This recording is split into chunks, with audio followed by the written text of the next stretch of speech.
Hello friend, आज हमारे पास ये फुल्ली ऑटोमेटिक वॉशिंग मशीन आई है जिसमें एरर की प्रॉब्लम आ रही है। इसमें क्या एरर आ रहा है चलिए आप देखिए। इसको हम लोग स्पिन पे लगाते हैं, फिर इसको मशीन को चलाते हैं। ये देख सकते हैं हमारी मशीन स्पिन मोड पे आ गई। इसको हम चालू कर देंगे। ये चालू हो गई है। अब इसमें कुछ सेकंड बाद इसमें एरर आता है।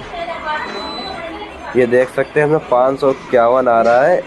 इसमें न्यूट्रल की दिक्कत है। इसमें न्यूट्रल कहीं नहीं पहुंच रहा है, इसलिए इसका ब्लैक कलर का वायर होता है वो पूरा चेक कर ले कहाँ पे ब्रेक है।